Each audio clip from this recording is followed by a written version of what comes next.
Punjabi radio USA ਸੁਣ ਰਹੇ ਦੇਖ ਰਹੇ ਸਾਰੇ ਹੀ ਸਰੋਤਿਆਂ ਅਤੇ ਦਰਸ਼ਕਾਂ ਨੂੰ ਨਿੱਘੀ ਜੀ ਆਇਆਂ ਨੂੰ ਸਭ ਨੂੰ ਪਿਆਰ ਭਰੀ ਸਤਿ ਸ੍ਰੀ ਅਕਾਲ। ਪ੍ਰੋਗਰਾਮ ਖਬਰ ਤੇ ਨਜ਼ਰ ਦੇ ਵਿੱਚ ਆਪ ਸਭ ਦਾ ਸਵਾਗਤ ਹੈ। ਮੈਂ ਰਾਜਕਰਨਵੀਰ ਸਿੰਘ ਜੁੜ ਚੁੱਕੇ ਨੇ ਮੇਰੇ ਨਾਲ ਅੱਜ ਦੇ ਇਸ ਪ੍ਰੋਗਰਾਮ ਦੇ ਵਿੱਚ ਪੰਜਾਬ ਦੇ ਉੱਘੇ ਪੱਤਰਕਾਰ ਦੀਪਕ ਸ਼ਰਮਾ ਚਨਾਰਥਲ ਜੀ। ਦੀਪਕ ਜੀ ਆਇਆਂ ਨੂੰ ਸਵਾਗਤ ਹੈ। ਸਤਿ ਸ੍ਰੀ ਅਕਾਲ ਜੀ। ਸਤਿ ਸ਼੍ਰੀ ਅਕਾਲ ਰਾਜਕਰਨ ਜੀ। ਸਾਰੇ ਦਰਸ਼ਕਾਂ ਨੂੰ ਸਰੋਤਿਆਂ ਨੂੰ ਪਿਆਰ ਭਰੀ ਸਤਿ ਸ਼੍ਰੀ ਅਕਾਲ। ਸਾਡੇ ਅੱਜ ਦੇ ਇਸ ਪ੍ਰੋਗਰਾਮ ਨੂੰ ਤੁਹਾਡੇ ਸਾਰਿਆਂ ਤੱਕ ਪਹੁੰਚਾਉਣ 'ਚ ਸਹਿਯੋਗ ਕਰਦੇ ਨੇ ਖਾਲਸਾ ਇੰਸ਼ੋਰੈਂਸ ਏਜੰਸੀ, ਜਿਨ੍ਹਾਂ ਦੇ ਕੋਲੋਂ ਹਰ ਇੱਕ ਤਰੀਕੇ ਦੀ ਇੰਸ਼ੋਰੈਂਸ ਕਰਵਾ ਸਕਦੇ ਹੋ। ਇੰਸ਼ੋਰੈਂਸ ਬਾਰੇ ਪਤਾ ਕਰਨ ਲਈ ਕਾਲ ਕਰ ਸਕਦੇ ਹੋ 408-272-2500 ਦੇ ਉੱਤੇ। Tirkiana immigration law firm, US immigration ਦਾ ਹੋਵੇ ਕਿਸੇ ਵੀ ਤਰੀਕੇ ਦਾ ਕੰਮ, call attorney J Tirkiana 415-909-0503। Gurdeep Singh Virdi Clovis, Mandeep Singh, Sandeep Kaur San Jose, Jind Kaur, Anayat Kaur Bakersfield, Jarnail Singh Seattle, Mahinder Singh, Mahinder Kaur Mattu Yuba City, Amrik Singh Atwal ਤੇ ਜਰਨੈਲ ਸਿੰਘ ਯੂਬਾ ਸਿਟੀ। ਸਾਰਿਆਂ ਦਾ ਧੰਨਵਾਦ। ਜੇ ਤੁਸੀਂ ਵੀ ਇਸ ਪ੍ਰੋਗਰਾਮ ਨੂੰ ਸਪਾਂਸਰ ਕਰਨਾ ਚਾਹੁੰਦੇ ਹੋ, ਸਹਿਯੋਗ ਕਰਨਾ ਚਾਹੁੰਦੇ ਹੋ, ਕਾਲ ਕਰ ਸਕਦੇ ਹੋ 408-272-5200 ਦੇ ਉੱਤੇ। ਦੀਪਕ ਜੀ, ਗੱਲਬਾਤ ਦੀ ਸ਼ੁਰੂਆਤ ਕਰਦੇ ਹਾਂ। ਦਿੱਲੀ ਦੇ ਵਿੱਚ ਚੋਣਾਂ ਭਲ ਕੇ ਕੇਜਰੀਵਾਲ ਹੈਰਾਨ ਪਰੇਸ਼ਾਨ। ਬਿਲਕੁਲ ਜੀ, ਦਿੱਲੀ ਦੇ ਵਿੱਚ ਲੰਘੀ ਕੱਲ 3 ਫਰਵਰੀ ਨੂੰ ਸ਼ਾਮ ਦੇ 5 ਵਜੇ ਚੋਣ ਪ੍ਰਚਾਰ ਬੰਦ ਹੋ ਗਿਆ ਔਰ ਹੁਣ ਅੱਜ 4 ਤਰੀਕ ਹੈ। ਅੱਜ ਦਾ ਹੀ ਦਿਨ ਹੈ ਤੇ ਸਵੇਰ ਨੂੰ ਵੋਟਾਂ ਪੈ ਜਾਣਗੀਆਂ। ਆਪਾਂ ਪਤਾ ਹੈ, ਆਪਾਂ ਪਿੰਡਾਂ ਵਾਲੇ ਆ ਰਾਜਕਰਨ ਜੀ, ਕਿ ਸਭ ਨੂੰ ਪਤਾ ਕਿ ਚੋਣ ਪ੍ਰਚਾਰ ਬੰਦ ਹੋਣ ਤੋਂ ਬਾਅਦ ਹੀ ਅਸਲੀ ਚੋਣ ਪ੍ਰਚਾਰ ਹੁੰਦਾ। ਸਹੀ ਗੱਲ। ਚਾਹੇ ਉਹ ਲੰਘੀ ਰਾਤ ਹੋ ਗਿਆ ਹੋਵੇ, ਚਾਹੇ ਅੱਜ ਦਾ ਦਿਨ ਤੇ ਅੱਜ ਦੀ ਰਾਤ। ਤੋ ਅਰਵਿੰਦ ਕੇਜਰੀਵਾਲ ਇਸ ਵਾਰ ਮਤਲਬ ਕਿ ਓਨੇ ਸ਼ੋਰ ਨਹੀਂ ਹੈਗੇ। ਬੇਸ਼ੱਕ ਮੀਡੀਆ ਸਰਵੇ, ਮੀਡੀਆ ਰਿਪੋਰਟਾਂ ਉਹਨਾਂ ਨੂੰ ਦਿਖਾ ਰਹੀਆਂ ਹੋਣ, ਪਰ ਉਹ ਇਸ ਵਾਰ ਪੂਰੇ ਚੋਣ ਪ੍ਰਚਾਰ ਦੌਰਾਨ ਘਬਰਾਹਟ 'ਚ ਵੀ ਨਜ਼ਰ ਆਏ, ਫਿਕਰ 'ਚ ਵੀ ਨਜ਼ਰ ਆਏ। ਉਹਨਾਂ ਦੇ ਮੱਥੇ ਤੇ ਪਸੀਨਾ ਤੇ ਤਿਉੜੀਆਂ ਵੀ ਦੇਖਣ ਨੂੰ ਮਿਲੀਆਂ, ਕਿਉਂਕਿ ਦਿੱਲੀ ਦੇ ਇਸ ਵਾਰ ਚੋਣ ਮੁੱਦੇ ਗਾਇਬ ਸੀ ਸਿੱਧੇ ਰੂਪ ਦੇ ਵਿੱਚ। ਵੈਸੇ ਤਾਂ ਹੁਣ ਰਾਜਨੀਤੀ 'ਚ ਚੋਣ ਮੁੱਦੇ ਰਹਿ ਹੀ ਕਿੱਥੇ ਗਏ, ਜਿਸ ਪੱਧਰ ਦੀ ਰਾਜਨੀਤੀ ਹੋ ਰਹੀ ਆ, ਪਰ ਫਿਰ ਵੀ ਕੋਈ ਨਾ ਕੋਈ ਮੁੱਦਾ ਤਾਂ ਛੂਹਿਆ ਜਾਣਾ ਚਾਹੀਦਾ ਸੀ। ਇਸ ਵਾਰ ਫਿਰ ਜਿਹੜੀਆਂ ਭਾਰਤੀ ਜਨਤਾ ਪਾਰਟੀ ਇਹਨਾਂ ਨੂੰ ਕਹਿੰਦੀ ਸੀ ਰਿਓੜੀਆਂ ਵੰਡਦੀ, ਉਹਨਾਂ ਨੂੰ ਵੱਧ ਰਿਓੜੀਆਂ ਵੰਡਦੀ ਭਾਜਪਾ ਵੀ ਨਜ਼ਰ ਆਈ। ਉਹਨਾਂ ਰਿਓੜੀਆਂ ਨੇ ਵੀ ਕੇਜਰੀਵਾਲ ਨੂੰ ਫਿਕਰ 'ਚ ਪਾਇਆ। ਕੇਜਰੀਵਾਲ ਦੀ ਫਿਕਰ ਇਸ ਗੱਲੋਂ ਵੀ ਸੀ ਕਿ ਕਾਂਗਰਸ ਕਿਸੇ ਸਮੇਂ ਠੰਡੀ ਹੋ ਗਈ ਸੀ, ਕਿਹਾ ਤੇ ਚਾਹੇ ਅਖਿਲੇਸ਼ ਦੇ, ਚਾਹੇ ਮਮਤਾ ਦੇ, ਚਾਹੇ ਇੰਡੀਆ ਗੱਠਜੋੜ ਵਾਲਿਆਂ ਦੇ, ਪਰ ਅਚਾਨਕ ਰਾਹੁਲ ਗਾਂਧੀ ਔਰ ਪ੍ਰਿਯੰਕਾ ਨੇ ਤੇਜ਼ੀ ਫੜ ਲਈ। ਉਹਨਾਂ ਦੀ ਤੇਜ਼ੀ ਨੇ ਵੀ ਅਰਵਿੰਦ ਕੇਜਰੀਵਾਲ ਦੀ ਫਿਕਰ ਵਧਾਤੀ ਕਿ ਜੇ ਉਹ ਵੋਟ ਸ਼ੇਅਰ ਵਧਾ ਗਏ, ਕਿਉਂਕਿ ਉਹ ਤਾਂ ਧੂੜ 'ਚ ਟੱਟੂ ਭਜਾ ਰਹੇ ਨੇ, ਉਹਨਾਂ ਦਾ ਟੱਟੂ ਜਿੱਤਣਾ ਤਾਂ ਹੈ ਨਹੀਂ ਕਿਤੇ। ਸੋ ਪਰ ਉਹਨਾਂ ਨੂੰ ਲੱਗਦਾ ਕਿ ਇਹਨਾਂ ਦੀਆਂ ਜਿਹੜੀਆਂ ਖੱਚਰਾਂ ਕੁਚਰਾਂ ਨੇ, ਕਿਤੇ ਉਹਨਾਂ ਨੂੰ ਮਾੜਾ ਮੋਟਾ ਰਾਜ ਧੂੜ 'ਚ ਖੇਰ ਕੇ ਇੱਧਰ ਉੱਧਰ ਟਰੈਕ ਤੋਂ ਤਾਰ ਕੇ ਤਾਂ ਫਿਰ ਨੁਕਸਾਨ ਹੋ ਜਾਊਗਾ। ਜੇ ਕਾਂਗਰਸ ਦਾ ਵੋਟ ਬੈਂਕ ਦਿੱਲੀ 'ਚ 2-3% ਵੀ ਵਧਿਆ ਤਾਂ ਇਹਨਾਂ ਦੀਆਂ 8-10 ਸੀਟਾਂ ਉੱਡ ਜਾਣੀਆਂ।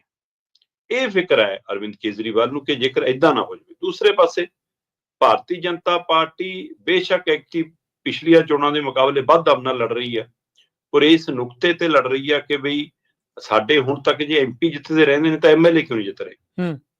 ਹੁਣ ਉਹ ਇਸ ਨੁਕਤੇ ਤੇ ਲੜਾਈ ਲੜ ਰਹੀ ਹੈ ਔਰ ਖੁਦ ਨਰਿੰਦਰ ਮੋਦੀ ਤੇ ਅਮਿਤ ਸ਼ਾਹ ਨੇ ਪੂਰਾ ਮੋਰਚਾ ਸੰਭਾਲਿਆ ਹੋਇਆ, ਪਰ ਉਹਨਾਂ ਕੋਲ ਜੇਕਰ ਲੈ ਦੇ ਕੇ ਮੁਸ਼ਕਲ ਹੈ ਤਾਂ ਉਹ ਚਿਹਰੇ ਦੀ ਹੈ।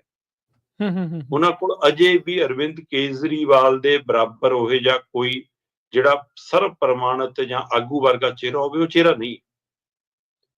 ਤੇ ਪਰ ਦਿੱਲੀ ਦੇ ਵਿੱਚ ਲਗਾਤਾਰ 3 ਵਾਰ CM ਰਹਿਣ ਕਰਕੇ ਜਿੰਨਾ ਕੁ ਸਰਕਾਰ ਦੇ ਖਿਲਾਫ ਰੋਸ ਹੁੰਦਾ, ਉਸ ਰੋਸ ਨੂੰ BJP ਬਣਾਉਣਾ ਚਾਹੁੰਦੀ ਹੈ।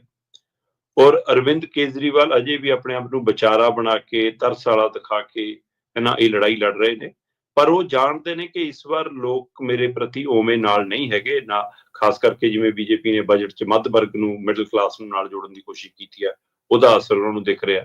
ਜਿਵੇਂ ਉੱਥੇ ਓਵੈਸੀ ਇਸ ਵਾਰ ਸਰਗਰਮ ਹੈ, ਉਹਦੇ ਨਾਲ ਮੁਸਲਮਾਨ ਵੋਟ ਇਹਨਾਂ ਦੀ ਟੁੱਟ ਕੇ ਕਾਂਗਰਸ ਕੋਲ ਵੀ ਜਾਣੀ ਹੈ ਤੇ ਓਵੈਸੀ ਕੋਲ ਵੀ ਜਾਣੀ ਹੈ। ਸੋ ਇਸ ਲਈ ਇਹਨਾਂ ਨੂੰ ਇਹ ਵੀ ਫਿਕਰ ਹੈਗਾ। ਤੀਸਰਾ, ਇਹਨਾਂ ਦੀ ਵੱਡੀ ਤਾਕਤ ਆਮ ਆਦਮੀ ਪਾਰਟੀ ਦੀ ਉੱਥੇ ਝੁੱਗੀ ਝੋਪੜੀ ਵਾਲਾ, ਦਲਿਤ ਭਾਈਚਾਰਾ, 3 ਵੀਲਰ ਰੇਹੜੀ ਰਿਕਸ਼ੇ ਵਾਲਾ ਉਹ ਰਿਹਾ। ਸੋ ਉਹਦੇ ਵਿੱਚ BJP ਨੇ ਸਿੱਧੀ ਸੰਨ ਵੀ ਲਾਈ ਹੈ ਔਰ ਕਿਤੇ ਨਾ ਕਿਤੇ ਉਹਦੇ ਵਿੱਚ ਕਾਂਗਰਸ ਵੀ ਆਪਣੇ ਵੋਟਰਾਂ ਨੂੰ ਵਾਪਸ ਲੈਣ ਦੀ ਕੋਸ਼ਿਸ਼ ਕਰ ਰਹੀ ਹੈ। ਸੋ ਇਸ ਲਈ ਇਸ ਵਾਰ ਰਾਹ ਆਸਾਨ ਨਹੀਂ ਹੈ ਅਰਵਿੰਦ ਕੇਜਰੀਵਾਲ ਦਾ। ਉਹਨਾਂ ਨੂੰ ਪਤਾ, ਬੇਸ਼ੱਕ ਸਰਵੇ ਵਗੈਰਾ ਦੱਸ ਰਹੇ ਹੋਣ ਕਿ ਜੀ ਤੁਸੀਂ ਬਹੁਮਤ ਦੇ ਨੇੜੇ ਹੋ ਜਾਂ ਬਹੁਮਤ ਤੋਂ 1-2 ਉੱਪਰ ਵੀ ਚੱਲ ਜਾਓਗੇ, ਪਰ ਤਾਂ ਵੀ ਅਰਵਿੰਦ ਕੇਜਰੀਵਾਲ ਇਸ ਵਾਰ ਸਹਿਮੇ ਡਰੇ ਨਜ਼ਰ ਆ ਰਹੇ ਨੇ, ਕਿਉਂਕਿ ਉਹਨਾਂ ਨੂੰ BJP ਦੇ ਦਾਅ ਪੇਚਾਂ ਤੋਂ ਵੀ ਡਰ ਲੱਗ ਰਿਹਾ। ਸੋ ਬਾਕੀ ਪੰਜਾਬ ਲਈ ਸੁੱਖ ਦਾ ਸਾਹ ਹੈ ਜੀ ਕਿ ਸਾਡੀ ਸਰਕਾਰ ਵਾਪਸ ਆ ਗਈ ਹੈ ਨਾ। 2 ਮਹੀਨਿਆਂ ਬਾਅਦ ਸਰਕਾਰ ਪਰਤੀ ਆ ਤੇ ਹੁਣ ਸ਼ਾਇਦ ਮੈਨੂੰ ਪਤਾ ਲੱਗਿਆ ਕਿ ਕੱਲ ਸੀਐਮ ਹਾਊਸ ਦੇ ਮੁਲਾਜ਼ਮ ਨਾ ਹਰਾ ਪੈਨ ਦੀ ਸਿਹਾਈ ਲੱਭਦੇ ਫਿਰਦੇ ਸੀ ਕਿ ਹਰੇ ਪੈਨ 'ਚ ਸਿਹਾਈ ਭਰਾ ਲਈਏ। ਕਈ ਫਾਈਲਾਂ ਫੁਲਾਂ ਰੁਕੀਆਂ ਕਿ ਹੁਣ ਸ਼ਾਇਦ ਸਾਈਨ ਕਰਨੇ ਪੈਣ ਮੁੱਖ ਮੰਤਰੀ ਸਾਹਿਬ ਨੂੰ, ਹੈ ਨਾ, ਕੰਮ ਹੋਵੇ ਪੰਜਾਬ ਦਾ। ਪਰ ਮੇਰੀ ਕੱਲ ਹਮੀਰ ਸਿੰਘ ਜੀ ਨਾਲ ਗੱਲ ਹੋ ਰਹੀ ਸੀ, ਪੱਤਰਕਾਰ ਨੇ, ਉਹ ਕਹਿੰਦੇ ਵੀ ਜਦੋਂ ਪੰਜਾਬ 'ਚ ਕੋਈ ਧਰਨਾ ਪ੍ਰਦਰਸ਼ਨ ਹੁੰਦਾ ਹੈ ਸਰਕਾਰੀ ਜਥੇਬੰਦੀਆਂ ਦਾ, ਮੁਲਾਜ਼ਮਾਂ ਦਾ, ਤਾਂ 1-2 ਦਿਨ ਤਾਂ ਸਰਕਾਰ ਇੱਧਰ ਉੱਧਰ ਦੇਖਦੀ ਹੈ, ਫਿਰ 30 ਦਿਨ ਨੋਟਿਸ ਕੱਢ ਦਿੰਦੀ ਹੈ, ਨੋ ਵਰਕ ਨੋ ਪੇ। ਜੇ ਤੁਸੀਂ ਕੰਮ ਨਹੀਂ ਕਰੋਗੇ ਤਾਂ ਤਨਖਾਹ ਨਹੀਂ ਵਾਪਸ ਆ ਜਾਓ। ਤੇ ਕਹਿੰਦੇ ਫਿਰ ਹੁਣ ਪੰਜਾਬ ਨੂੰ ਇਹ ਚਿੱਠੀ ਇਹਨਾਂ ਨੂੰ ਆਉਂਦਿਆਂ ਨੂੰ ਫੜਾ ਦੇਣੀ ਚਾਹੀਦੀ ਹੈ ਕਿ ਭਾਈ ਤੁਸੀਂ 2 ਮਹੀਨੇ ਦਿੱਲੀ ਲਈ ਵੋਟਾਂ ਮੰਗ ਕੇ ਆਏ ਹੋ, ਆਮ ਆਦਮੀ ਪਾਰਟੀ ਲਈ ਕੰਮ ਕਰਕੇ, ਪੰਜਾਬ ਲਈ ਤਾਂ ਕੰਮ ਨਹੀਂ ਕੀਤਾ। ਤਨਖਾਹ ਤੁਸੀਂ ਸਾਰੇ ਟੈਕਸਾਂ ਚੋਂ ਲੈਂਦੇ ਹੋ, ਫਿਰ ਹੁਣ 2 ਮਹੀਨੇ ਦੀ ਤਨਖਾਹ ਨਹੀਂ ਤੁਸੀਂ ਹੱਕਦਾਰ ਰਹੇਗੇ, ਚਾਹੇ ਮੁੱਖ ਮੰਤਰੀ, ਚਾਹੇ ਤੁਹਾਡੇ ਮੰਤਰੀ ਨੇ, ਚਾਹੇ ਐਮਐਲਏ ਨੇ। ਸੋ ਚਲੋ, ਪਰ ਫਿਰ ਵੀ ਸਰਕਾਰ ਪਰਤੀ ਹੈ ਜੀ। ਹੁਣ ਦੇਖਦੇ ਹਾਂ ਸਰਗਰਮ ਹੁੰਦੀ ਹੈ। ਕਹਿੰਦੇ ਅੱਜ ਇਹ ਬੁਲਾ ਲਈ ਐਸਐਸਪੀਆਂ ਦੀ ਬੈਠਕ, ਆਉਂਦੇ ਦਿਨਾਂ 'ਚ ਕੈਬਨਿਟ ਦੀ ਬੈਠਕ। ਹੁਣ 2-4 ਦਿਨ 10 ਦਿਨ ਐਂ ਦਿਖਾਉਣਗੇ ਕਿ ਜਿਵੇਂ ਸਾਰਾ ਫਿਕਰ ਪੰਜਾਬ ਦਾ ਹੀ ਹੋਵੇ, ਤਾਂ ਕਿ ਲੱਗੇ ਸਰਕਾਰ ਬਹੁਤ ਕੰਮ ਕਰ ਰਹੀ ਹੈ। ਜੀ ਬਿਲਕੁਲ। ਪਿੱਛੋਂ ਕਿੰਨੇ ਜਿਹੜੇ ਆ ਕੇਸ, ਕਿੰਨੀਆਂ ਚੀਜ਼ਾਂ, ਗੋਲੀ ਕਾਂਡ, ਲਾ ਐਂਡ ਆਰਡਰ ਦੀ ਜੋ ਸਿਚੁਏਸ਼ਨ ਬਣੀ ਪਈ ਆ। ਰਾਜਕਰਨ ਜੀ, ਕੱਲ ਫੇਰ ਅੰਮ੍ਰਿਤਸਰ ਦੇ ਵਿੱਚ ਗ੍ਰਨੇਡ ਧਮਾਕਾ ਹੋ ਗਿਆ। ਦੇਖ ਲਓ, ਗ੍ਰਨੇਡ ਨਾ ਹੋ ਗਏ, ਆਲੂ ਬੰਬ ਹੋ ਗਏ। ਮਤਲਬ ਕਿ ਹਾਂ, ਫਤਿਹਗੜ੍ਹ ਚੂੜੀਆਂ ਦੀ ਪੁਲਿਸ ਚੌਂਕੀ ਦੇ ਉੱਤੇ ਫੇਰ ਗ੍ਰਨੇਡ ਧਮਾਕਾ। ਉਧਰ ਮੂਸੇ ਵਾਲੇ ਦਾ ਇੱਕ ਸਾਥੀ ਨਾਲ ਕੰਮ ਕਰਦਾ ਸੀ, ਕਿ ਉਹਦੇ ਘਰੇ ਫਾਇਰਿੰਗ ਹੋਈ ਹੈ।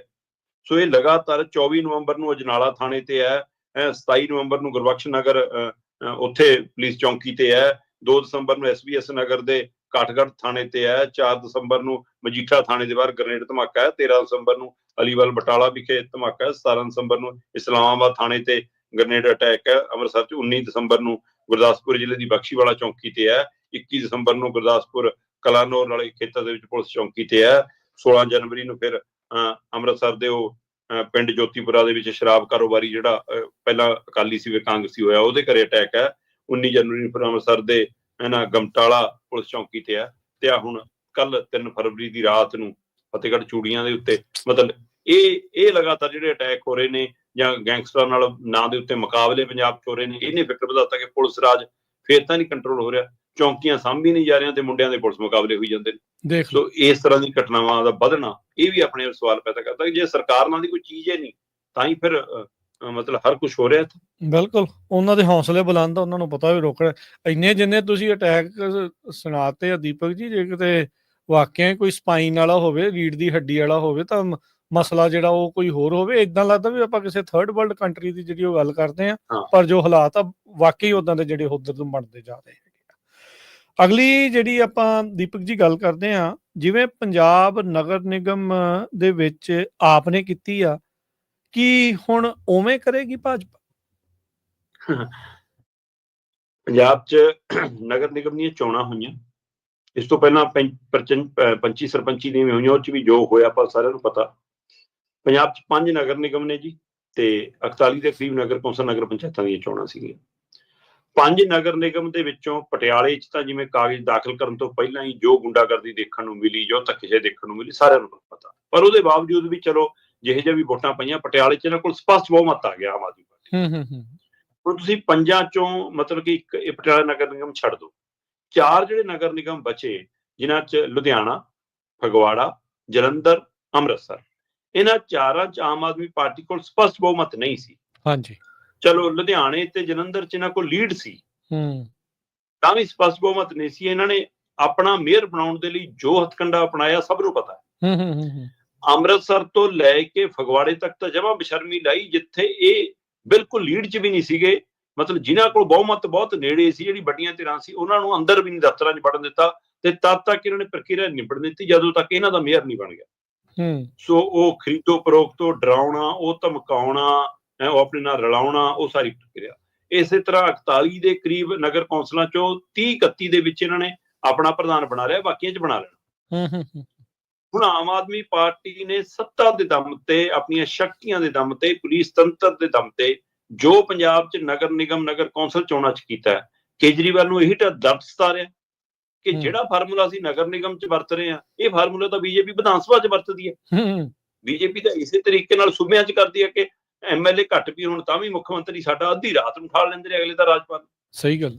ਹੁਣ ਕੇਜਰੀਵਾਲ ਨੂੰ ਦਿੱਲੀ 'ਚ ਇਸ ਵਾਰ ਇਹੀ ਡਰ ਲੱਗ ਰਿਹਾ ਕਿ ਜੇ ਬੀਜੇਪੀ ਆਪਣਾ ਬਣਾਉਣ ਤੇ ਆ ਗਈ ਫਿਰ ਉਹਨੇ ਸਾਰਾ ਢੰਗ ਤਰੀਕਾ ਬਦਲ। ਵੈਸੇ ਫੌਜਾਂ ਤਾਂ ਬਰਾਬਰ ਦੀਆਂ ਹੋ ਕੇ ਲੜੀਆਂ। ਉਹ ਇੱਕ ਬੜੇ ਰਾਜੇ ਨੇ ਛੋਟੇ ਰਾਜੇ ਤੇ ਹਮਲਾ ਕਰਤਾ ਜੀ, ਛੋਟਾ ਰਾਜਾ ਕਮਜ਼ੋਰ ਰਾਜਾ ਸੀ, ਉਸਨੇ ਫਿਰ ਗਵਾਂਢੀ ਰਾਜੇ ਤੋਂ ਮਦਦ ਮੰਗੀ, ਉਹ ਰਾਜਾ ਆਪਣੀ ਸੈਨਾ ਲੈ ਕੇ ਪਹੁੰਚ ਗਿਆ, ਫਿਰ ਫੌਜਾਂ 'ਚ ਘਸਮਾਨ ਲੜਾਈ ਹੋਈ। ਹੁਣ ਜੇ ਨਰਿੰਦਰ ਮੋਦੀ ਆਪਣੇ ਉਹਨੂੰ ਵੱਡਾ ਰਾਜਾ ਸਮਝਦਾ, ਉਹਦੇ ਕੋਲ ਅਮਿਤ ਸ਼ਾਹ ਵੀ ਆ, ਉਹਦੇ ਕੋਲ CBI ਵੀ ਆ, ਉਹਦੇ ਕੋਲ ED ਵੀ ਆ, ਉਹਨਾਂ ਕੋਲ ਆਪਣਾ ਹੀ ਚੋਣ ਕਮਿਸ਼ਨ ਵੀ ਆ, ਸਰਕਾਰੀ ਅਮਲਾ ਫਾਲਾ ਵੀ ਆ, ਕਾਰੋਬਾਰੀ ਵੀ ਵੱਡੇ ਨੇ, ਤੇ ਪੂਰੀ ਫੌਜ ਨਾਲ ਲੜ ਰਹੇ ਨੇ। ਤੇ ਅਰਵਿੰਦ ਕੇਜਰੀਵਾਲ ਜਿਹੜਾ ਅੱਧੇ ਸੂਬੇ ਦਾ ਮੁੱਖ ਮੰਤਰੀ ਆ, ਪਰ ਅਗਲਾ ਕਹਿੰਦਾ ਹੁਣ ਤਾਂ 1.5 ਸੂਬੇ ਦਾ ਮਾਲਕ ਆ, ਪੰਜਾਬ ਵੀ ਤਾਂ ਮੇਰਾ ਹੀ ਆ। ਫਿਰ ਬੁਲਾ ਲਿਆ ਫਿਰ ਪੰਜਾਬ ਵਾਲਾ ਰਾਜਾ ਵੀ, ਕਿ ਆ ਜਾ ਭਾਈ ਤੂੰ ਹੀ ਆਪਣੀ ਫੌਜ। ਉਹ ਆਪਣੀਆਂ ਗੱਡੀਆਂ ਲੈ ਗਿਆ, ਆਪਣਾ ਕਾਫਲਾ ਲੈ ਗਿਆ, ਦਾਰੂ ਸਿੱਕਾ ਸਾਰਾ ਕੁਛ ਇੱਥੋਂ ਚੱਲਿਆ, ਪੈਸਾ ਤੇ ਲੈ ਇੱਥੋਂ ਗਿਆ, ਤੇ ਅਗਲੇ ਪੂਰੇ ਦਮ ਨਾਲ ਲੜੇ। ਫੌਜਾਂ ਦਾ ਬਰਾਬਰ ਦੀਆਂ ਲੜ ਰਹੀਆਂ। ਭਾਜਪਾ ਕੋਲ ਜਿਹੜਾ ਆਹ ਢੰਗ ਤਰੀਕਾ ਹੈ ਕਿ ਚੋਣਾਂ ਤੋਂ ਬਾਅਦ ਕਿਵੇਂ MLA ਤੋੜਨੇ ਆ, ਕਿਵੇਂ ਆਪਣਾ ਰਲਾਉਣੇ ਆ, ਕਿਹਨੂੰ ਪਰੇ ਕਰਨਾ ਹੈ, ਕਿਹਨੂੰ ਗਣਾਉਣਾ ਹੈ, ਕਿਹਨੂੰ ਨਹੀਂ ਗਣਾਉਣਾ, ਉਹ ਤਰੀਕੇ ਕਰਕੇ ਕੇਜਰੀਵਾਲ ਨੂੰ ਡਰ ਲੱਗ ਰਿਹਾ ਕਿ ਜੇ ਨਤੀਜੇ ਸਾਡੇ ਹੱਕ 'ਚ ਆ ਵੀ ਗਏ, ਕਿਉਂਕਿ ਮੁੱਢਲੇ ਸਰਵੇ ਕਹਿੰਦੇ ਨੇ ਕਿ 17 ਚੋਂ 36 ਸੀਟਾਂ ਚਾਹੀਦੀਆਂ ਨੇ ਬਹੁਮਤ ਲਈ, ਤੇ ਕਹਿੰਦੇ ਸੀ ਕਿ ਇਹ 40 ਦੇ ਗੇਟ 'ਚ ਚਲੇ ਜਾਣਗੇ, 40 ਤੋਂ 2 ਉੱਪਰ 2 ਥੱਲੇ, ਕਿ ਇਹਨਾਂ ਕੋਲ ਬਹੁਮਤ ਆ ਜਾਊਗਾ ਤੇ BJP ਬਹੁਤ ਨੇੜੇ ਰਹਿ ਜੂਗੀ। ਹੁਣ ਇਹ ਮੁੱਢਲੇ ਸਰਵੇ ਨੇ, ਇੱਥੇ ਸਾਰਾ ਕੁਝ ਧਰਿਆ ਧਰਾਇਆ ਰਹਿ ਜਾਂਦਾ। ਹਰਿਆਣੇ ਵਾਲਾ ਸਭ ਨੇ ਦੇਖਿਆ ਹੈ ਨਾ, ਮਹਾਰਾਸ਼ਟਰ ਦੇ ਅੰਕੜੇ ਦਿੱਤੇ ਜਾ ਰਹੇ ਨੇ। ਕੱਲ ਭਾਰਤੀ ਸੰਸਦ 'ਚ ਵਿਰੋਧੀ ਧਿਰ ਨੇ ਅੰਕੜੇ ਰੱਖੇ, ਚੋਣ ਕਮਿਸ਼ਨ ਨੂੰ ਪੁੱਛਿਆ ਕਿ 2 ਮਹੀਨੇ ਪਹਿਲਾਂ 3 ਮਹੀਨੇ ਪਹਿਲਾਂ ਲੋਕ ਸਭਾ ਚੋਣਾਂ ਹੁੰਦੀਆਂ ਨੇ, ਉਸ ਤੋਂ ਬਾਅਦ ਵਿਧਾਨ ਸਭਾ ਚੋਣਾਂ ਹੁੰਦੀਆਂ ਨੇ। ਮਹਾਰਾਸ਼ਟਰ ਦੇ ਵਿੱਚ ਲੋਕ ਸਭਾ ਤੇ ਵਿਧਾਨ ਸਭਾ ਚੋਣਾਂ 'ਚ 3 ਮਹੀਨਿਆਂ ਦੇ 4 ਮਹੀਨਿਆਂ ਦੇ ਵਕਫੇ ਨਾਲੇ ਹਿਮਾਚਲ ਜਿੰਨੀ ਨਵੀਂ ਵੋਟ ਨਿਕਲੇ। ਇੰਨਾ ਫਰਕ ਕਿਵੇਂ ਹੋ ਸਕਦਾ? ਇੱਕ ਸੂਬਾ ਹੀ ਨਵਾਂ ਪੈਦਾ ਹੋ ਗਿਆ। ਇੱਕ ਘਰ ਦਾ ਹਵਾਲਾ ਦਿੱਤਾ ਗਿਆ ਕਿ ਇੱਥੇ ਹੀ 1000 ਤੋਂ ਉੱਪਰ ਵੋਟ ਇੱਕੋ ਐਡਰੈਸ ਦੇ ਉੱਤੇ ਕਿਵੇਂ ਬਣਨੀਆਂ। ਸੋ ਇਸ ਤਰ੍ਹਾਂ ਦੇ ਜਵਾਬ ਚੋਣ ਕਮਿਸ਼ਨ ਕੋਲ ਨਹੀਂ ਹੈਗੇ। ਸੋ ਇਸ ਲਈ ਉਹ ਸਾਰੀਆਂ ਸ਼ਕਤੀਆਂ ਕਰਕੇ ਕੇਜਰੀਵਾਲ ਡਰ ਲੱਗਦਾ ਕਿ ਮੇਰੇ ਵਾਲੇ ਢੰਗ ਤਰੀਕੇ ਜੇ ਛੋਟੇ ਨੇ ਤਾਂ ਉਹਨਾਂ ਦੇ ਢੰਗ ਤਰੀਕੇ ਉਹੀ ਬੜੇ ਨੇ। ਸੋ ਜੋ ਪੰਜਾਬ ਦੇ ਨਗਰ ਨਿਗਮ ਨਗਰ ਕੌਂਸਲ ਦੇ ਵਿੱਚ ਆਮ ਆਦਮੀ ਪਾਰਟੀ ਨੇ ਕੀਤੀ ਹੈ, ਜੇ ਉਹੀ BJP ਨੇ ਵਿਧਾਨ ਸਭਾ 'ਚ ਕੀਤੀ ਤਾਂ ਕੇਜਰੀਵਾਲ ਨੂੰ ਲੱਗਦਾ ਕਿ ਮੇਰਾ ਤਖਤ ਗਿਆ। ਤੇ ਇਸ ਲਈ ਉਹਨੂੰ ਇਹ ਡਰ ਹੈ ਕਿ ਮੇਰੇ MLA ਤੋੜ ਕੇ ਜਿਮਨੀ ਚੋਣ ਵੀ ਕਰਾਈ ਜਾ ਸਕਦੀ ਹੈ, ਜਾਂ ਇਹ ਨਾ ਹੋਵੇ ਕਿ ਵੱਡੀ ਗਿਣਤੀ ਤੋੜ ਲਏ ਜਾਣ। ਸੋ ਜੋ ਵੀ ਹੋਊਗਾ, ਦਿੱਲੀ 'ਚ ਇੱਕ ਬਹੁਤ ਰੋਮਾਂਚਕ ਤਾਂ ਹੋਊਗਾ, ਪਰ ਸਿਆਸੀ ਮਿਆਰ ਦਾ ਬਹੁਤ ਹੇਠਲਾ ਪੱਧਰ ਵੀ ਤੁਹਾਨੂੰ ਦੇਖਣ ਨੂੰ ਮਿਲ ਵੀ ਰਿਹਾ ਤੇ ਮਿਲੂਗਾ। ਕੀ ਜੇ ਇਦਾਂ ਹੁੰਦਾ, ਜੇ ਆਪ ਵਾਲੇ ਉੱਥੇ ਰਹਿ ਜਾਂਦੇ ਆ, ਕੀ ਇਹਨਾਂ ਦੀ ਪਾਰਟੀ ਹੌਲੀ ਹੌਲੀ ਸਾਈਡ ਨੂੰ ਹੁੰਦੀ ਜਾਊਗੀ, ਖਤਮ ਹੋਣ ਵੱਲ ਨੂੰ ਵਧੂਗਾ, ਜਾਂ ਰਹੂਗਾ ਚਾਂਸ ਫਿਰ ਵੀ? ਦੇਖੋ, ਪਹਿਲੀ ਗੱਲ ਤਾਂ ਇਹ ਹੈ ਕਿ ਜਿੱਥੋਂ ਤੱਕ ਸਥਿਤੀ ਅੱਜ ਦੀ ਤਰੀਕ 'ਚ ਹੈਗੀ, ਇੰਡੀਆ ਗੱਠਜੋੜ ਤਾਂ ਤੁਹਾਨੂੰ ਸਮਝ ਲਓ ਭੋਗ ਪੈ ਗਿਆ ਦਿੱਲੀ ਚੋਣਾਂ ਦੇ ਹਵਾਲੇ। ਤੇ ਅਰਵਿੰਦ ਕੇਜਰੀਵਾਲ ਮੁੜ ਕੇ ਲੱਗਦਾ ਕਿ ਹਿੰਦੂਵਾਦੀ ਰਾਜਨੀਤੀ ਤੇ ਪਰਤਣਗੇ। ਠੀਕ ਹੈ, ਇਹਨਾਂ ਨੇ ਇਸ਼ਾਰੇ ਕਰਨੇ ਸ਼ੁਰੂ ਕਰਤੇ। RSS ਮੁਖੀ ਨੂੰ ਚਿੱਠੀ ਲਿਖਤੀ ਹੈ ਨਾ, ਉਸ ਤਰ੍ਹਾਂ ਦੀ ਪ੍ਰਕਿਰਿਆ ਪਹਿਲਾਂ ਵੀ ਦਿਖਾਉਂਦੇ ਰਹੇ ਆ। ਨਾ ਧਾਰਾ 370 ਵਾਲੇ ਮਸਲੇ ਤੇ, ਨਾ ਜੰਮੂ ਕਸ਼ਮੀਰ ਦੀ ਵੰਡ ਵਾਲੇ ਮਸਲੇ ਤੇ, ਨਾ ਸ਼ਾਹੀਨ ਬਾਗ ਵਾਲੇ ਮਸਲੇ ਤੇ ਖੁੱਲ ਕੇ ਸਾਹਮਣੇ ਆਏ। ਸੌਫਟ ਹਿੰਦੂਤਵ ਕਿ ਹਾਰਡ ਲਾਈਨ ਹਿੰਦੂਤਵ ਕਰਨਗੇ ਹੁਣ? ਨਹੀਂ, ਇਹ ਬੜਾ ਤਰੀਕਾ ਹੈ ਇਹਦਾ, ਮਤਲਬ ਕਿ ਉਹ ਕਹਿੰਦਾ ਜੇ ਉਹ ਰਾਮ ਜੀ ਦੀ ਰਾਜਨੀਤੀ ਕਰਦੇ, ਮੈਂ ਹਨੂਮਾਨ ਜੀ ਵਾਲੀ ਉਹ ਕਰੂੰਗਾ। ਸੋ ਇਸ ਲਈ ਇਹਦੀ ਸੌਫਟ ਤਰੀਕਾ ਹੀ ਹੁੰਦਾ ਇਹਦਾ। ਸੋ ਪਰ ਇਹ ਉਹਦਾ ਬਦਲ ਜ਼ਰੂਰ ਬਣਨਾ ਚਾਹੁੰਦਾ ਕਿ ਕੱਲ ਨੂੰ BJP ਤੋਂ ਟੁੱਟ ਕੇ ਲੋਕ ਜੇ ਆਉਣ ਤਾਂ ਉਹ ਮੇਰੇ ਕੋਲ ਆ ਜਾਣ। ਸੋ ਇਸ ਲਈ ਇਹ ਉਸ ਨੀਤੀ ਤੇ ਚੱਲਦਾ। ਉਹਦੇ ਜੇਕਰ ਉਸ ਤਰ੍ਹਾਂ ਚੱਲਦਾ, ਫਿਰ ਇਹਨੂੰ ਆਕਸੀਜਨ ਮਿਲਦੀ ਰਹੂਗੀ, ਫਿਰ ਇਹ ਦੌੜ 'ਚ ਕਿਤੇ ਨਾ ਕਿਤੇ ਬਣਿਆ ਰਹੂਗਾ, ਹੈ ਨਾ। ਨਹੀਂ ਫਿਰ ਇਹ ਉਹ ਪਾਰਟੀ ਹੋਊਗੀ ਜਿਹੜੀ ਸਭ ਤੋਂ ਤੇਜ਼ੀ ਨਾਲ ਜਨਮੀ ਤੇ ਸਭ ਤੋਂ ਤੇਜ਼ੀ ਨਾਲ ਮੁੱਕੇ। ਜੀ, ਜਿਹੜਾ ਸਿਰਸੇ ਵਾਲਾ ਡੇਰਾ ਮੁਖੀ ਆ, ਉਹਦੀ ਪਰੋਲ ਦੇ ਉੱਤੇ ਭਾਜਪਾ ਨੇ ਤੇ ਨਹੀਂ ਬੋਲਣਾ, ਉਹਨਾਂ ਨੇ ਕਰਵਾਇਆ ਸਾਰਾ ਕੰਮ, ਬਾਕੀ ਪਾਰਟੀਆਂ ਕਾਹਤੇ ਚੁੱਪ? ਬਿਲਕੁਲ, ਇਹ ਸਵਾਲ ਬਹੁਤ ਵਾਜਬ ਹੈ ਰਾਜਕਰਨ, ਕਿ ਇੱਕ ਪਾਸੇ ਲਗਾਤਾਰ ਅਸੀਂ ਦੇਖ ਰਹੇ ਹਾਂ ਕਿ ਉਹਨੂੰ ਚੋਣਾਂ ਦੇ ਹਵਾਲੇ ਨਾਲ ਪੈਰੋਲ ਮਿਲਦੀ ਹੈ, ਔਰ ਭਾਰਤੀ ਜਨਤਾ ਪਾਰਟੀ ਦੀ ਸਰਕਾਰ ਖੱਟਰ ਤੋਂ ਲੈ ਕੇ ਹੁਣ ਸੈਣੀ ਵਾਲੀ ਸਰਕਾਰ ਤੱਕ ਉਹਨੂੰ ਦੱਬ ਕੇ ਰਾਹਤ ਮਿਲ ਰਹੀ। ਫਿਰ ਜਿਹੜੇ ਬਾਹਰ ਲੈ ਕੇ ਆ ਰਹੇ ਇਹਨਾਂ ਨੂੰ ਵੋਟਾਂ ਲਈ ਉਹੀ ਵਰਤਣਗੇ, ਸਭ ਨੂੰ ਪਤਾ। ਹੁਣ ਉਹਦੇ ਕਹੇ ਤੇ ਕਿੰਨੀਆਂ ਵੋਟਾਂ ਪੈਂਦੀਆਂ ਕਿੰਨੀਆਂ ਨਹੀਂ, ਪਰ ਇਹ ਇੱਕੋ ਇੱਕ ਡੇਰਾ ਏ ਜਿਹਦੇ ਕੋਲ ਆਪਣਾ ਰਾਜਨੀਤਿਕ ਵਿੰਗ ਹੈ, ਜਿਹੜਾ ਬਕਾਇਦਾ ਨਿਰਦੇਸ਼ ਜਾਰੀ ਕਰਦਾ, ਬਕਾਇਦਾ ਆਦੇਸ਼ ਜਾਰੀ ਕਰਦਾ, ਔਰ ਭਗਤੀ ਹਮੇਸ਼ਾ ਅੰਨੀ ਹੋ ਚੁੱਕੀ ਹੈ। ਹੁਣ ਉਸ ਫਿਰ ਵੋਟਾਂ ਵੀ ਉਵੇਂ ਪੈਂਦੀਆਂ ਨੇ। ਹੁਣ ਇਸ ਪ੍ਰਕਿਰਿਆ 'ਚ ਸਵਾਲ ਇਹ ਹੈ ਕਿ ਜਦੋਂ ਇਹ ਸਪਸ਼ਟ ਦਿਖਦਾ ਕਿ ਭਾਈ ਲੋਕ ਸਭਾ ਚੋਣਾਂ ਦਾ 50 ਦਿਨਾਂ ਦੀ ਪੈਰੋਲ ਮਿਲ ਰਹੀ ਹੈ, ਹਰਿਆਣੇ ਦੀਆਂ ਵਿਧਾਨ ਸਭਾ ਚੋਣਾਂ ਤਾਂ ਵੀ ਪੈਰੋਲ ਮਿਲ ਰਹੀ ਹੈ, ਪੰਜਾਬ ਦੀਆਂ ਵਿਧਾਨ ਸਭਾ ਚੋਣਾਂ ਤਾਂ ਵੀ ਪੈਰੋਲ ਮਿਲ ਰਹੀ ਹੈ, ਰਾਜਸਥਾਨ ਦੀਆਂ ਚੋਣਾਂ ਤਾਂ ਵੀ ਮਿਲ ਰਹੀ ਹੈ, UP 'ਚ ਚੋਣਾਂ ਤਾਂ ਵੀ ਮਿਲ ਰਹੀ ਹੈ, ਪੰਚਾਇਤੀ ਨਗਰ ਨਿਗਮ ਦੀਆਂ ਚੋਣਾਂ ਤਾਂ ਵੀ ਮਿਲ ਰਹੀ ਹੈ, ਜਿਮਨੀ ਚੋਣ ਤਾਂ ਵੀ ਮਿਲ ਰਹੀ ਹੈ। ਮਤਲਬ 12 ਵਾਰ ਪੈਰੋਲ ਮਿਲ ਗਈ ਔਰ ਉਹਦੇ ਵਿੱਚੋਂ 2 ਵਾਰ 1 ਦਿਨ ਦੀ ਪੈਰੋਲ ਛੱਡ ਕੇ ਜੇ 10 ਦਿਨਾਂ ਦੀ ਪੈਰੋਲ 10 ਵਾਰ ਦੀ ਪੈਰੋਲ ਦੇਖੀਏ ਤਾਂ ਉਹਦੇ ਵਿੱਚੋਂ 8 ਵਾਰ ਪੈਰੋਲ ਸਿੱਧੀਆਂ ਚੁਣਾਵੀ ਪੈਰੋਲ ਹੈ। ਸੋ ਇਹਦਾ ਮਤਲਬ ਬੀਜੇਪੀ ਆਪਣੇ ਲਾਹੇ ਲਈ ਉਹਨੂੰ ਬਾਹਰ ਲਿਆਉਂਦੀ ਹੈ।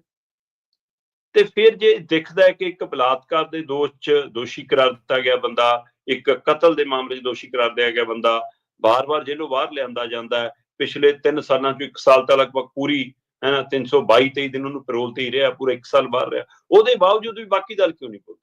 ਸਿਰਫ ਇਸ ਲਈ ਕਿ ਕਾਹਨੂੰ ਜੀ ਡੇਰੇ ਨਾਲ ਵੋਟਾਂ ਨੇ, ਅੱਜ ਨਹੀਂ ਤਾਂ ਕੱਲ੍ਹ ਨੂੰ ਸਾਨੂੰ ਲੋੜ ਪੈ ਸਕਦੀ ਹੈ।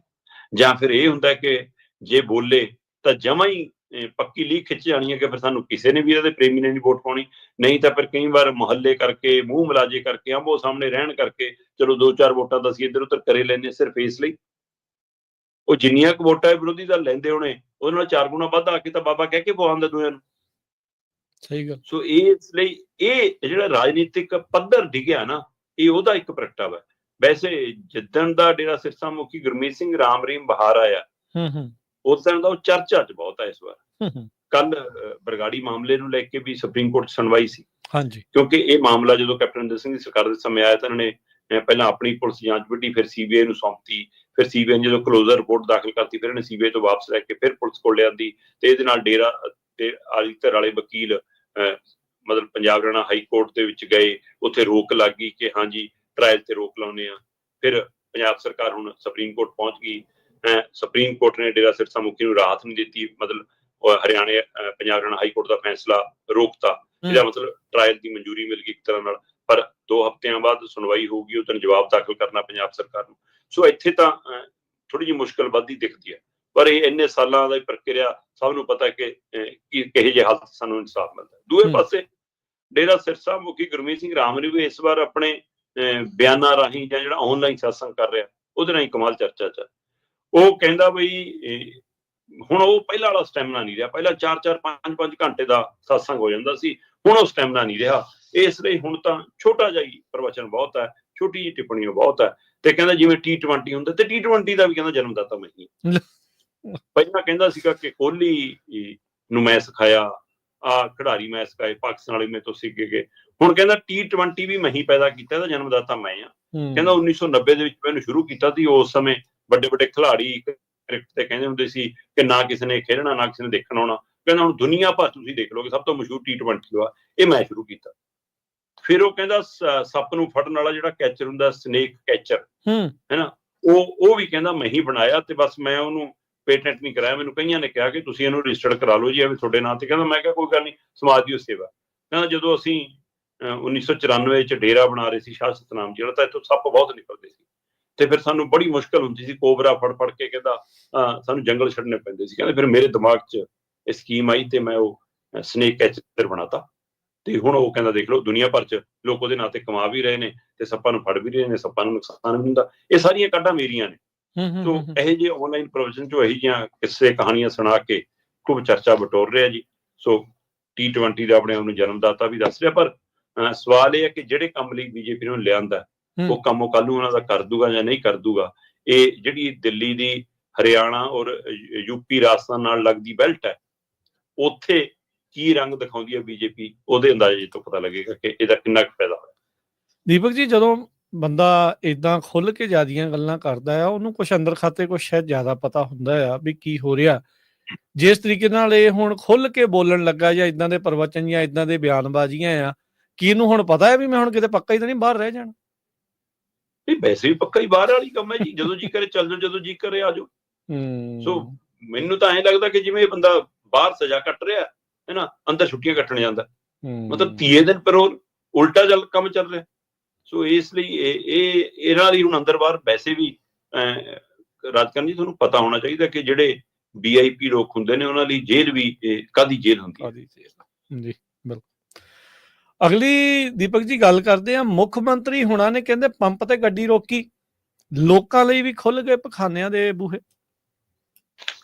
ਦੇਖੋ ਮੁੱਖ ਮੰਤਰੀ ਭਗਵੰਤ ਮਾਨ ਹੋਰੀ ਚੌਪਰ ਚੁੜਦੇ ਨੇ ਅੱਜ ਕੱਲ, VIP ਬਣ ਗਏ ਨੇ, ਧਰਤੀ ਤੇ ਉਤਰਦੇ ਨਹੀਂ ਗਏ ਹੈ ਨਾ, ਵੱਡੇ ਮਹਿਲਾਂ 'ਚ ਰਹਿੰਦੇ ਨੇ, ਵੱਡੀਆਂ ਕੋਠੀਆਂ 'ਚ ਰਹਿੰਦੇ ਨੇ, ਤੇ ਜੇ ਰੁਕਣਾ ਵੀ ਆ ਤਾਂ 5 ਸਟਾਰਾਂ 'ਚ ਰੁਕਦੇ ਨੇ। ਸੋ ਪਰ ਕਈ ਵਾਰ ਬੰਦੇ ਦੀ ਦਿਨਚਾਰੀਆ ਜਿਹੜੀ ਹੁੰਦੀ ਆ ਹਨਾ, ਉਹ ਬੰਦੇ ਨੂੰ ਕਈ ਵਾਰ ਸੜਕ ਤੇ ਵੀ ਖਾਈ 'ਚ ਵੀ ਉਤਰਨ ਲਈ ਮਜਬੂਰ ਕਰ ਦਿੰਦੀ ਹੈ ਕਿ ਹਾਂ ਥੱਲੇ ਉਤਰ ਕੇ ਭਾਈ ਇੱਥੇ ਹੀ ਹੈ ਨਾ। ਸੋ ਇਸ ਲਈ ਉਹੋ ਜਿਹਾ ਇੱਕ ਪ੍ਰੈਸ਼ਰ ਬਣਿਆ ਤੇ ਚੰਡੀਗੜ੍ਹ ਤੋਂ ਪਟਿਆਲੇ ਨੂੰ ਜਾ ਰਹੇ ਸੀ ਤੇ ਅਚਾਨਕ ਪੰਪ ਤੇ ਗੱਡੀ ਰੋਕਣੀ ਪੈ ਗਈ ਤੇ ਸਿਕਿਉਰਿਟੀ ਗਾਰਡਾਂ ਨੇ ਉਤਰ ਕੇ ਜਦੋਂ ਪਖਾਨੇ ਪਖੂਨੇ ਦੇਖੇ ਤਾਂ ਕਹਿੰਦੇ ਜੀ ਬਹੁਤ ਗੰਦੇ ਨੇ। ਚਲੋ ਕਹਿੰਦੇ ਅਗਲੇ ਪੰਪ ਤੇ ਲਾ ਲਓ। ਅਗਲੇ ਪੰਪ ਤੇ ਵੀ ਉਹੀ ਜਿਹੀ ਹਾਲ। ਗਾਂਹ ਦੇਖ ਲਓ, ਕਹਿੰਦੇ ਜੀ ਗਾਂਹ ਤਾਲਾ ਲੱਗਿਆ, ਕਰਿੰਦਾ ਚਾਬੀ ਲੈ ਕੇ ਇੱਧਰ ਉੱਧਰ ਸਵੇਰੇ ਸਵੇਰੇ ਦਾ ਸਮਾਂ ਤੇ ਜੀ ਮੁੱਖ ਮੰਤਰੀ ਸਾਹਿਬ ਨੂੰ ਤਰੇਲੀ ਆ ਗਈ। ਗੁੱਸਾ ਆਇਆ ਤੇ ਚੀਫ ਸੈਕਟਰੀ ਨੂੰ ਫੋਨ ਮਾਰਤਾ, ਚੀਫ ਸੈਕਟਰੀ ਨੇ ਡੀਸੀਆਂ ਨੂੰ ਮਾਰਤਾ ਤੇ ਪੰਜਾਬ ਭਰ ਦੇ ਡੀਸੀਆਂ ਨੂੰ ਹਦਾਇਤ ਹੋ ਗਈ ਕਿ ਚਲੋ ਵੀ ਕਰੋ ਵੀ ਸਾਰੇ ਪੰਜਾਬ ਦੇ ਪੈਟਰੋਲ ਪੰਪਾਂ ਦੇ ਪਖਾਨੇ ਚੈੱਕ। ਸੋ ਭਗਦੜ ਮਚ ਗਈ। ਵੈਸੇ ਤਾਂ ਰਾਜਕਰਨ ਜੀ ਆਪਾਂ ਸਾਰੇ ਅਸੀਂ ਸੜਕਾਂ ਤੇ ਹੀ ਰਹਿੰਦੇ ਹਾਂ, ਲਗਾਤਾਰ ਆਵਾਜਾਈ ਰਹਿੰਦੀ ਹੈ। ਭਾਰਤ ਦੇ ਵਿੱਚ ਹੁਣ 90% ਪੈਟਰੋਲ ਪੰਪਾਂ ਤੇ ਸਹੂਲਤ ਚੰਗੀ ਤਰ੍ਹਾਂ ਬਰਕਰਾਰ। ਠੀਕ ਹੈ। 10% ਹੋਣਗੇ ਅਜਿਹੇ ਜਿਹੜੇ ਮਤਲਬ ਕਿ ਕਾਹਨੂੰ ਅਗਲੇ ਕਹਿੰਦੇ ਸਫਾਈ ਕਰਮੀ ਰੱਖਣਾ, ਕਾਹਨੂੰ ਲੋਕਾਂ ਦਾ ਐਵੇਂ ਇੱਥੇ ਇਕੱਠਾ ਕਰਨਾ ਜੀ, ਜਿਹੜਾ ਸਾਡੇ ਤੇਲ ਨਹੀਂ ਪਾਉਂਦਾ ਉਹਨੂੰ ਕਾਹਨੂੰ ਇਹ ਸਹੂਲਤ ਦੇਣੀ। ਕਈ ਇਹ ਸੋੜੀ ਸੋਚ ਵਾਲੇ ਹੁੰਦੇ ਆ। ਨਹੀਂ ਤਾਂ ਜਿੱਦਾਂ ਦੀ ਸਰਕਾਰਾਂ ਨੇ ਹਦਾਇਤ ਕੀਤੀ ਉਸ ਤੋਂ ਬਾਅਦ ਪੈਟਰੋਲ ਪੰਪਾਂ ਤੇ ਪੀਣ ਵਾਲੇ ਪਾਣੀ ਦਾ ਪ੍ਰਬੰਧ, ਸਾਫ਼ ਪਖਾਨਿਆਂ ਦਾ, ਹੱਥ ਮੂੰਹ ਧੋਣ ਦਾ, ਇਹ ਸਾਰੇ ਪ੍ਰਬੰਧ ਲਗਭਗ ਹੈਗੇ ਆ। ਕਈਆਂ ਤਾਂ ਬਹੁਤ ਹੀ ਸੋਹਣੇ ਕੀਤੇ ਹੋਏ ਆ, ਮਤਲਬ ਇਹ 'ਚ ਕੋਈ ਦੋ ਰਾਏ ਨਹੀਂ। ਪਰ ਇਹ ਕਿਸਮਤ ਹੈ ਆਪਣੀ ਆਪਣੀ। ਹੁਣ ਮੁੱਖ ਮੰਤਰੀ ਸਾਹਿਬ ਜਿਹੇ ਜਿਹੇ ਪੰਪਾਂ ਤੇ ਰੁਕੇ ਹੁਣ ਹੋਏ ਜੇ ਉਹ ਨਿਕਲੇ, ਹੁਣ ਇਹ 'ਚ ਕੀ ਕੀਤਾ ਜਾ ਸਕਦਾ। ਹਾਂ, ਇਹਦੇ ਹਵਾਲੇ ਨਾਲ ਲੋਕਾਂ ਦੀ ਰਾਹਤ ਹੈ। ਘੱਟੋ ਘੱਟ ਜਿਹੜੇ 10% ਨੇ ਉਹਨਾਂ 'ਚ ਵੀ 7-8% ਦਾ ਹੁਣ ਸੁਧਰਨਾ ਪੈ ਸੁਧਰਨਾ ਪੈਣਾ। ਸੋ ਇਹ ਚੰਗਾ ਪੈਦਾ ਕਿ ਮੈਂ ਇਸ ਲਈ ਗੱਲ ਕਰਦਾ ਕਿ ਮੁੱਖ ਮੰਤਰੀ ਸਾਹਿਬ ਤੁਸੀਂ ਤਾਂ ਸਰਕਾਰ ਹੀ ਇਹ ਕਹਿ ਕੇ ਬਣਾਈ ਸੀ ਕਿ ਸਾਡੀ ਸਰਕਾਰ ਪਿੰਡਾਂ 'ਚੋਂ ਚੱਲੂਗੀ, ਸਾਡੀ ਸਰਕਾਰ ਸੱਥਾਂ 'ਚੋਂ ਚੱਲੂਗੀ, ਸਾਡੀ ਸਰਕਾਰ ਮੁਹੱਲਿਆਂ 'ਚੋਂ ਚੱਲੂਗੀ। ਕੋਈ ਜੇ ਚੋਪਰ 'ਚੋਂ ਆ ਵੱਡੀ ਉੱਚੀ ਜੀ ਗੱਡੀ 'ਚੋਂ ਜੀ ਤੋਂ ਸਿੱਧਾ ਵਿੱਚ ਵੀ ਨਹੀਂ ਬੈਠ ਹੁੰਦਾ, ਇੱਕ ਪੈਰ ਜਾਓ ਪਟੇ ਜੇ ਤੇ ਰੱਖ ਕੇ ਫਿਰ ਅੰਦਰ ਬੈਠਣਾ ਪੈਂਦਾ। ਜੇ ਇੰਨੀਆਂ ਉੱਚੀਆਂ ਗੱਡੀਆਂ 'ਚ ਰਹੋਗੇ, ਧਰਤੀ ਦੇ ਤੁਹਾਡੇ ਪੈਰ ਨਹੀਂ ਲੱਗਦੇ ਸਿੱਧੇ, ਤਾਂ ਤੁਹਾਨੂੰ ਧਰਤੀ ਦੀਆਂ ਮੁਸ਼ਕਲਾਂ ਕੀ ਪਤਾ ਲੱਗਣਗੀਆਂ। ਤੋ ਇਸ ਲਈ ਜੇ ਤੁਸੀਂ ਧਰਾਤਲ ਤੇ ਉਤਰੇ ਤਾਂ ਤੁਹਾਨੂੰ ਜਦੇ ਪਤਾ ਲੱਗਿਆ ਕਿਆ ਹਾਲ ਹੈ। ਫਿਰ ਇਸ ਲਈ ਮੈਨੂੰ ਤਾਂ ਲੱਗਦਾ ਕਿ ਮੁੱਖ ਮੰਤਰੀ ਸਾਹਿਬ ਨੂੰ ਜਾਂ ਹੋਰ ਮੰਤਰੀਆਂ ਨੂੰ ਏਦਾਂ ਹਰ ਥਾਂ ਕਿਤੇ ਨਾ ਕਿਤੇ ਉਹ ਸਹੂਲਤਾਂ ਵਰਤਣ ਦੇ ਹਵਾਲੇ ਨਾਲ ਚੈੱਕ ਕਰ ਲੈਣਾ ਚਾਹੀਦਾ। ਇਹੀ ਤਾਂ ਅਸੀਂ ਕਹਿੰਦੇ ਰਹੇ ਹਾਂ ਕਿ ਭਾਈ ਤੈਅ ਕਰ ਦੋ ਕਿ ਪਿੰਡ ਦੇ ਸਰਪੰਚ ਦੇ ਨਿਆਣੇ ਜਾਂ ਉਹਦੇ ਪੋਤੇ ਪੋਤੀਆਂ ਉਸੇ ਸਰਕਾਰੀ ਸਕੂਲ 'ਚ ਪੜ੍ਹਨਗੇ, ਜ਼ਿਲ੍ਹੇ ਦੇ ਡੀਸੀ ਐਸਐਸਪੀ ਦੇ ਨਿਆਣੇ ਉਸੇ ਜ਼ਿਲ੍ਹੇ ਦੇ ਸਰਕਾਰੀ ਸਕੂਲ 'ਚ ਪੜ੍ਹਨਗੇ। ਪਾ ਦਿਓ ਐਮਐਲਏ ਮੰਤਰੀਆਂ ਸੰਤਰੀਆਂ ਦੇ ਪੋਤੇ ਪੋਤੀਆਂ ਤੇ ਨਿਆਣੇ ਜਵਾਕ ਸਕੂਲਾਂ 'ਚ, ਲੋ ਸਰਕਾਰੀ ਸਕੂਲਾਂ ਦਾ ਪੱਧਰ ਸੁਧਰ ਜੂਗਾ। ਜਦੋਂ ਤੁਹਾਡੇ ਨਿਆਣੇ ਉੱਥੇ ਪੜ੍ਹਦੇ ਹੀ ਨਹੀਂ ਤੇ ਤੁਹਾਨੂੰ ਫਿਕਰ ਕੀ ਹੋਊਗਾ ਉਹਨਾਂ ਦਾ। ਵੀ ਕਰੋ ਕਿ ਮਾਸਟਰਾਂ ਦੇ ਤਨਖਾਹਾਂ ਤਾਂ ਹੀ ਹੋਣਗੀਆਂ ਜੇ ਉਹਨਾਂ ਦੇ ਬੱਚੇ ਵੀ ਸਰਕਾਰੀ ਸਕੂਲਾਂ 'ਚ ਪੜ੍ਹਦੇ ਹੋਣਗੇ। ਕਰ ਦਿਓ ਨਿਯਮ। ਸੋ ਜਿਹੜੇ ਨਿਯਮ ਬਣਾਉਣੇ ਨੇ ਤਾਂ ਤੁਸੀਂ ਬਣਾਉਣੇ ਨਹੀਂ ਗਏ। ਹੁਣ ਤੁਹਾਨੂੰ ਲੋੜ ਪੈਗੀ ਤਾਂ ਤੁਸੀਂ ਇਸ ਬਹਾਨੇ ਚੈੱਕ ਹੋਗੇ, ਜੇ ਤੁਹਾਨੂੰ ਵੀ ਲੋੜ ਪੈਂਦੀ ਤੁਸੀਂ ਕਦੋਂ ਦੇਖਣੇ ਸੀ ਇਹ ਚੀਜ਼ਾਂ। ਸੋ ਇਸ ਲਈ ਇਹ ਚੰਗਾ ਹੋਇਆ। ਇਸ ਬਹਾਨੇ ਲੋਕਾਂ ਨੂੰ ਜਿਹੜੀ ਸਹੂਲਤ ਦੀ ਕੋਈ ਕਮੀ ਹੈ ਉਹ ਵੀ ਪੂਰੀ ਹੋ ਗਈ। ਬੇਸ਼ੱਕ ਪੰਪ ਐਸੋਸੀਏਸ਼ਨ ਵਾਲਿਆਂ ਨੇ ਕਹਿ ਕੇ ਜਿਆ ਨਹੀਂ ਗਾ ਜੀ ਉਦੋਂ ਸਫਾਈ ਕਰਮੀ ਲੇਟ ਸੀ ਜੀ ਤਾਂ ਹੋ ਗਿਆ ਜੀ, ਉਹ ਕਰਿੰਦੇ ਨੂੰ ਕਿਤੇ ਜਾਣਾ ਪੈ ਗਿਆ, ਚਾਬੀ ਉਹਦੀ ਜੇਬ 'ਚ, ਮਤਲਬ ਉਹ ਜਿਹੇ ਜਿਹੇ ਸਰਕਾਰੀ ਬਹਾਨੇ ਹੁੰਦੇ ਨੇ ਉਹੋ ਜਿਹੇ ਬਹਾਨੇ ਸੀ। ਪਰ ਇਹਦਾ ਫਾਇਦਾ ਹੋਇਆ ਜੀ। ਇਹ ਚੰਗੀ ਗੱਲ ਹੈ ਕਿ ਮੁੱਖ ਮੰਤਰੀ ਸਾਹਿਬ ਨੇ ਧਰਾਤਲ ਤੇ ਉਤਰੇ। ਚਲੋ ਇਸੇ ਤਰ੍ਹਾਂ ਉਤਰਦੇ ਰਹਿਣ ਤਾਂ ਹੋਰ ਭਲਾ ਹੋ ਸਕਦਾ। ਮਾਸਟਰ ਦਾ ਮੁੰਡਾ ਮਾਸਟਰ ਦੇ ਮੁੰਡੇ ਵਾਂਗੂ ਵਿਚ ਰਹੇ ਤਾਂ ਸ਼ਾਇਦ ਗੱਲ ਬਣ ਜਿਹੜੀ ਹੈ, ਸ਼ਾਇਦ ਗੱਲ ਬਣ ਗਈ ਜੀ। ਆਖਿਰ 2 ਮਹੀਨੇ ਬਾਅਦ ਆ ਹੀ ਗਈ 7 ਮੈਂਬਰੀ ਕਮੇਟੀ ਦੀ ਮੀਟਿੰਗ ਦੀ ਵਾਰੀ। ਬਿਲਕੁਲ ਜੀ, ਆਖਰ ਜਿਹੜਾ ਕੰਮ ਸਭ ਤੋਂ ਪਹਿਲਾਂ ਹੋਣਾ ਚਾਹੀਦਾ ਸੀ ਉਹਨੂੰ ਅਖੀਰ 'ਚ ਹੋ ਰਿਹਾ। ਤੁਸੀਂ ਇਹ ਦੇਖੋ ਕਿ ਜਥੇਦਾਰ ਗਿਆਨੀ ਰਘਵੀਰ ਸਿੰਘ ਹੋਰਾਂ ਨੇ 2 ਦਸੰਬਰ ਨੂੰ ਜਦੋਂ ਹੁਕਮਨਾਮੇ ਪੜ੍ਹੇ ਤੇ ਉਹਨਾਂ ਹੁਕਮਨਾਮਿਆਂ 'ਚ ਕਿਹਾ ਕਿ ਆਹ ਸਾਰੀ ਲੀਡਰਸ਼ਿਪ ਜਿਹੜੀ ਆਧਾਰ ਗਵਾ ਚੁੱਕੀ ਆ, ਇਸ ਦੇ ਲਈ ਅਕਾਲੀ ਦਲ ਦਾ ਆਧਾਰ ਵਾਪਸ ਪਰਤੇ ਤੇ ਇਹ ਲੀਡਰਸ਼ਿਪ ਜੇਕਰ ਆਧਾਰ ਹਾਸਲ ਕਰਕੇ ਦੁਬਾਰਾ ਆਉਂਦੀ ਹੈ ਤਾਂ ਆ ਜਾਵੇ, ਪਰ ਹੁਣ ਇਹ ਪੰਥ 'ਚ ਆਧਾਰਹੀਣ ਹੈ ਤੇ ਸ਼੍ਰੋਮਣੀ ਅਕਾਲੀ ਦਲ ਦੀ ਮੁੜ ਸਰਜੀਤੀ ਦੇ ਲਈ 7 ਮੈਂਬਰੀ ਕਮੇਟੀ ਬਣਾਉਣੀ ਔਰ ਇਹ 7 ਮੈਂਬਰੀ ਕਮੇਟੀ ਭਰਤੀ ਪ੍ਰਕਿਰਿਆ ਸ਼ੁਰੂ ਕਰੇ। ਮਤਲਬ ਉਸ ਦਿਨ ਦੇ ਉਸ ਹੁਕਮਨਾਮੇ ਤੋਂ ਬਾਅਦ ਸਭ ਤੋਂ ਪਹਿਲੀ ਬੈਠਕ 7 ਮੈਂਬਰੀ ਕਮੇਟੀ ਦੀ ਹੋਣੀ ਚਾਹੀਦੀ ਸੀ। ਬੈਠਕ 'ਚ ਤਾਂ ਇਹ 7 ਮੈਂਬਰੀ ਕਮੇਟੀ ਨੂੰ ਜਾਣਾ ਚਾਹੀਦਾ ਸੀ। ਸੋ ਉਹ ਤੇ ਬੈਠਕ ਚਾਹੀਓ ਨਹੀਂ, ਉਲਟਾ ਹੋ ਗਿਆ। ਤੇ ਜਦੋਂ ਉਲਟਾ ਹੋਇਆ ਤਾਂ ਨਤੀਜਾ ਹੁਣ ਮਤਲਬ ਕਿ ਇਸ ਸਥਿਤੀ ਦੇ ਵਿੱਚ ਹੈ ਕਿ ਚਲੋ ਭਾਈ ਕਿਸੇ ਨਾ ਹੀਲੇ ਵਸੀਲੇ ਇਸ ਨੂੰ ਟਾਲਿਆ ਜਾਵੇ।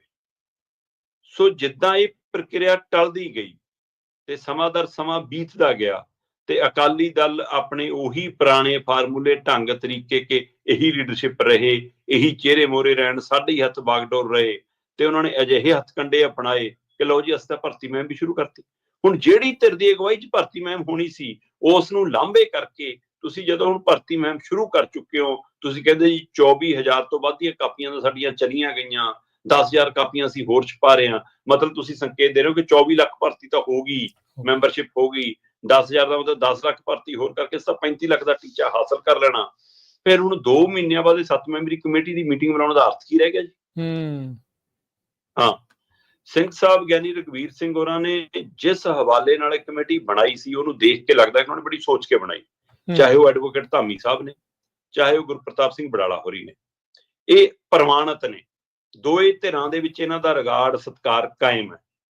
ਉਸ ਤੋਂ ਬਾਅਦ ਸ਼੍ਰੋਮਣੀ ਕਮੇਟੀ ਦੇ ਸਾਬਕਾ ਪ੍ਰਧਾਨ ਕਿਰਪਾਲ ਸਿੰਘ ਵਡੂੰਗਰ ਹੋਰੀ, ਉਹ ਆਪਣੇ ਬੇਵਾਕਪਣੇ ਕਰਕੇ ਵੀ ਜਾਣੇ ਜਾਂਦੇ ਨੇ, ਸਪਸ਼ਟਵਾਦੀ ਕਰਕੇ ਵੀ, ਇਹਨਾਂ ਕੰਮ ਪੂਰੇ ਤੱਥਾਂ ਦੇ ਆਧਾਰ ਤੇ ਕਰਨ ਲਈ ਵੀ ਜਾਣੇ ਜਾਂਦੇ ਨੇ। ਇਸ ਲਈ ਉਹਨਾਂ ਨੂੰ ਵੀ ਕੋਈ ਸਵਾਲ ਨਹੀਂਗਾ।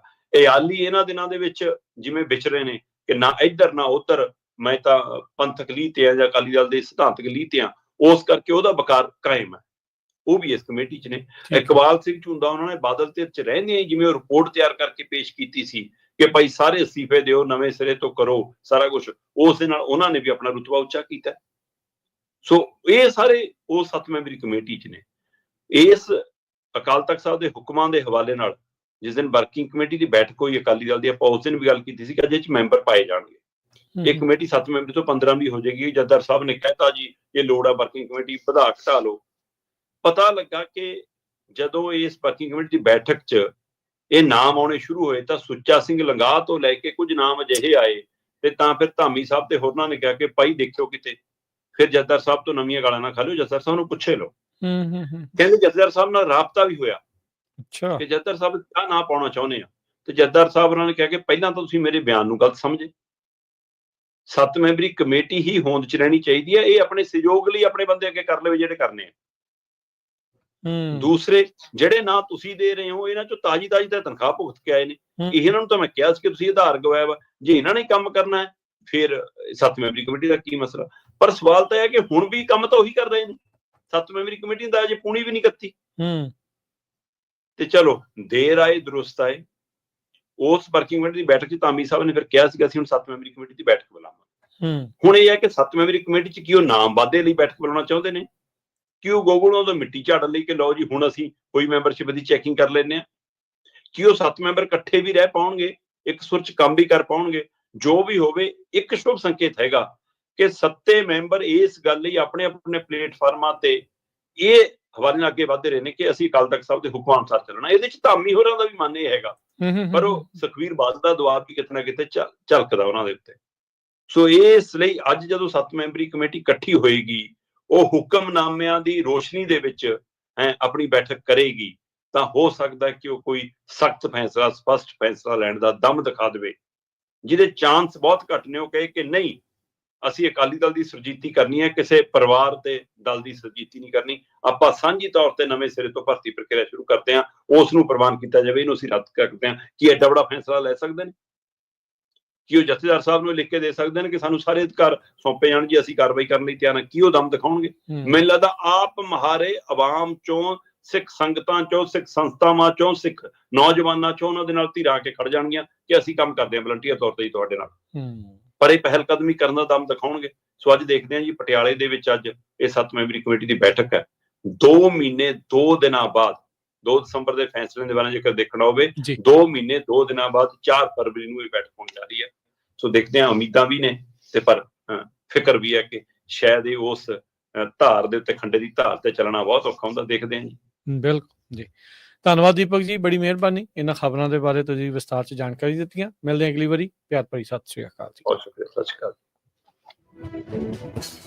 ਅਕਾਲ।